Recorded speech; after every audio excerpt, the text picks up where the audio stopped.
Bill Shankly. Oh, wow. The first time he took you to Anfield, and you know, you've talked about that many, many times, but I want to hear from you as in exactly how that whole experience was, you know, being at Anfield for the very first time and Bill Shankly taking you through. Of course, he had intentions of signing you then also, but what was that like? Take us back. He just walked me round. I mean, when he talked, he just inspired you, you know. I mean, there's some great tapes now, you can get them on the internet, of him talking to the fans after he won cups. And when you see him standing up there in front of 200,000 people in Liverpool City Centre, it's much more inspirational than any politician you'll hear, you know. It is incredible. He's had this way of talking to people.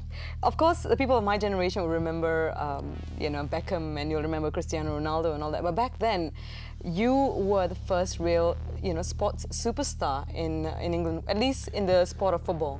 And you did endorsements. George Best was probably the very first, but George didn't turn up for anything. He used to, well, we all know what he was busy doing. Well, he didn't care about money. You know, he was a lovely, lovely guy and one of the greatest players I've ever used to meet. But he wasn't very reliable, so I just came on the back of him. So to say I was the first, George Best opened up the doors, and I was the next. When you get to 33, I call it you're on the glass mountain. You know, you're still trying to run up, but it's made of glass, and you're not getting anywhere. You know, and then you suddenly start to tumble. You're born on 14th of February, and that's Valentine's Day. Are you naturally romantic, though? I mean, you know, everyone's going to wonder this. At least the women will. You're a romantic guy? I don't think I'm a romantic guy, no. No, I'm, you know... Practical. Well, if I bring my wife flowers, she asks me what have I been doing. So I don't do that, you know. I've just started to do it lately. I think it's when you get past 60, you know, and I take a mother's still alive, so I take a mother flowers. That is a great way. If any guys are listening and you want to get some points in, don't take your wife flowers, take the mother-in-law flowers. Wow, I mean, you know, you can have 3 eggs with your breakfast and all sorts of things. Oh my gosh, we're going to put all this, you know, love pointers according to Keegan down into they're only from my experience. It might not work for another guy. He might be left with egg on his face, getting 3 eggs. But no, my mother-in-law's, she's okay. You know, I mean, there's a lot of jokes about them, but but she's 86 now. So, but you know, it's never easy. Marriage. I mean, when you're with players, even your best friends, we used to room, you know, together in twin-bedded rooms with England, with Trevor Brooking, who was a great player who I played with. He's now Sir Trevor Brooking. And I used to club-level room with a lad called Peter Cormack at Liverpool and another lad called Horst Bill. And even rooming with guys for a day and a half sometimes, it's hard work, you know. So marriage isn't easy. No one said it was going to be easy, but you know, we've achieved a lot together, and that's been really good. And you're on about all the things that I'd won at the start, and you know, they're in a 40-foot container. I haven't seen them for about 5 years. All my medals, my caps. Really? Yeah, you'd think about a house, wouldn't you? But they're in a 40-foot container up in the northeast of England since we moved out. I think it's 6 years ago. We've got to go and get them sometime, just to polish them up. Now you've mentioned this, and all the Newcastle fans and Liverpool fans might be out looking for this container, and it'd be quite a loot for them. Well, it would, except for the fact that the European Football of the Year trophy, which I've got 2 of. Okay. I took them to be valued, and the guy said, "Mr. Keane, honestly, it's worth about £12." Oh my gosh! Which in ringgit is about 48 ringgit or something like that, is it? Yeah. Yes. I said, "You're joking?" He said, "No." I said, "It's worth a fortune to me." He said, "Yeah, but there's no gold in it. It's got a bolt underneath. You know, it really." But medals aren't about it. You know what a picture's about? It's medals about. And you pick a medal up and you think, "Wow, that was Rome. That was '77." You know, you get a picture. I've been over here for 4 days now, and guys have come up with pictures when I was here in '84 because I'm a Malaysian international. You know, I played for Malaysia under 21s in the Merdeka tournament here in 1984 when I was 33. And so you're looking at not just an England international here, but a Malaysian under 21. Wow, that is a surprise. Of course, my hair was a bit curlier then and dark. I looked a bit younger. Yes, you did. That was what. How many people can say they've played for both England and Malaysia? Not many. You're probably the only one. Unique. Well done. Now, moving on to your daughters. You've got 2 daughters, so this household is totally outnumbered. So that's why you're, believing, going with the opinion of your wife. Do you go with the opinion of your kids as well? Your daughters? It tends to be. I've got one of my daughters who sort of tends to side with me, but we usually get outvoted. Oh, I see. Although it's 2-2. Okay. you can lose. Even, you know, in football you get a point, but in our house, if it's 2-2, you lose. You know, Okay. one wants to go to a Chinese restaurant, the other wants to go to an Indian restaurant, then we go wherever the other two want to go. I see, I see, I see. That's what makes things work. But no, my two daughters, Laura was born in Hamburg, and we're only there about a year and a half when she moved, so everyone says, do you speak German? Well, the answer's no. But she looks German. She's got blonde, you know, very blonde hair, and my other daughter, as I said, was born in Southampton. So, and you know, we did have a son, but we lost him. So you know, it was before he was born. You know, my wife miscarried, so we never had a son. And probably that probably, not saying that was a good thing, but you know, it probably was. You know, having two daughters. It's been fantastic, and of course when I finished at 33, the great thing was I was able to go and live in Spain for 6 years with them and watch them grow up.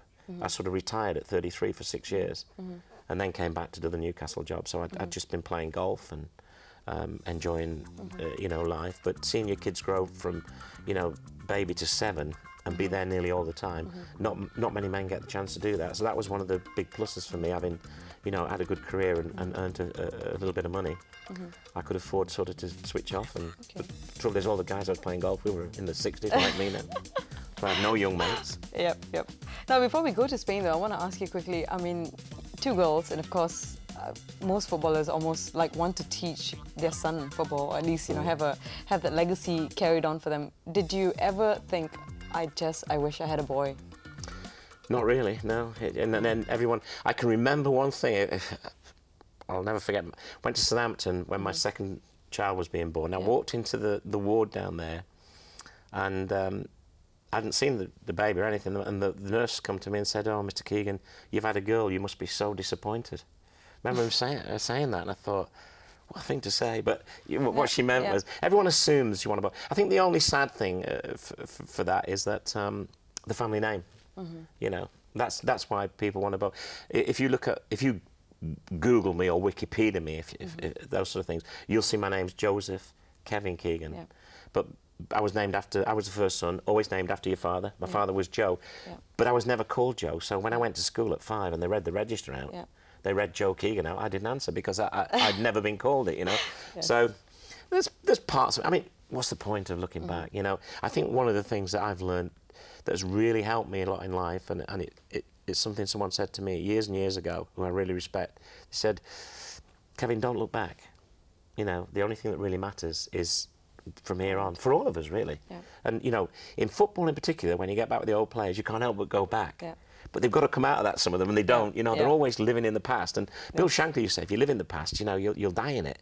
And I think, you know, memories are great, but they're only memories. What are you going to do now is sort of the way I look at it. You know, if I get the chance to travel and do something that's exciting, I'll go and do it. If I want to go and play golf, I'll go and do it. If someone says to me, have you tried singing or riding a bike or whatever, I'll have a go at it. You know, I might fall off the bike, which I've done many times. I might sing it, it might be terrible. But at least you have a go and give it your best. And it works, sort of, I think. You became a grandfather. So that must be a whole different feeling as well. You've got a granddaughter. So, how does that Another feel? girl? Yeah, well, I was just going to say another girl, but I didn't want to say that. Yeah, you did, but you didn't want to say. I'm okay. It's okay for me to say that, but yes, a granddaughter. Yeah, now you've got all the training in the world already with daughters, and well, I'm a dab hand. You know, if you've got any problem, I'm like, there used to be a woman called Marjorie Proops in England that you used to write to for problems. Okay. And so I'm like the new Marjorie Proops. I see. Well done. But yeah, I mean, it's different again when you get a grandchild. Everyone says that, and you think, oh, they're just saying that, but it is different. Okay. You know. Okay. The report that was put out to the newspapers was that you just, after a game, got into a helicopter and then left to Spain and was there for 6 years. I don't know how true that was, but, why? Why? Is that true, first of all? Was that true? Well, part of it's true. Okay, my last game, for some reason, at Newcastle, we played Liverpool. We'd got promotion, which was great for them, and I'd retired. And they said to me, oh, we've got an helicopter coming to take you away. Okay. So that's the first I knew. This helicopter came. But it was fantastic. I don't think anybody can ever have a better ending to a career, because as the helicopter went up, I threw my number 7 shirt down, and it started to float down like a kite.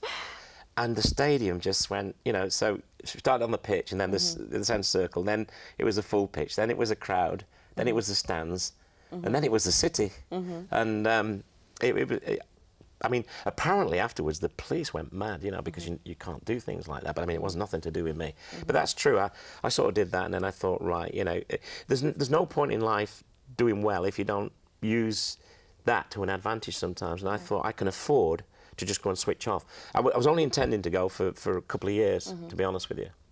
And 2 became 3, 3 became 4, and you know, after 6 years, we went back mainly from Spain to England for the kids' education. We just felt that that next level for Laura, my eldest daughter, would be better back home, you know, than it was in Marbella where we lived. No disrespect to the school, it was just the feeling we had. So that's why we went back. Okay. Now, while playing and being a manager, you always wore your heart on the sleeve. I mean, you were very passionate, and times where you were angry, it's shown, and you know, unfortunately for you, it's caught on camera many times. And you know, but you gave the impression that that's exactly what it is. You know, if you feel that way, you're going to tell people. You know, any regrets in that respect? Meaning, would you have taken one of those outbursts away and think, oh, I shouldn't have done that, shouldn't have said that? I think too many people sort of want the benefit of hindsight all the time. You are what you are. Yeah. You know, I've met people in football who have got no passion at all on the outside. Actually, inside, it's probably greater than mine. Yeah. And then you meet people like myself who basically, if someone upsets me, I'll go up to them and tell them, hey, why have you done that? Yeah. Whereas other people will sit in a corner, do nothing about it, and spend their whole lives sort of wishing they had. Okay. So no regrets about anything really, because you can't have, you know, if someone puts you in a situation, you react that way, that is you. You know, why, you know, this is real life. This is not, we're not making films here where they say, hey, stop, cut, take 2, you know, your tie's out the way or something like that. This is real life, sport's real life. Football more than any other sport is so real. You know, we're not playing at it. We train hard all week, we go out there, there's 11 guys training just as hard and another manager trying just as hard to beat you. And there's sometimes you're at home, sometimes you're away. But passion and football, for me, they just go hand in hand. You know, they're like, they belong together. And if you look at the fans, you know, that's what they have as well. So I was like that before I got into football. I was like that at Scunthorpe United. I was like that at Liverpool and Hamburg and Southampton and Newcastle as a player. I was like that when I played golf in Marbella. And so that's me, you know. Have you mellowed though?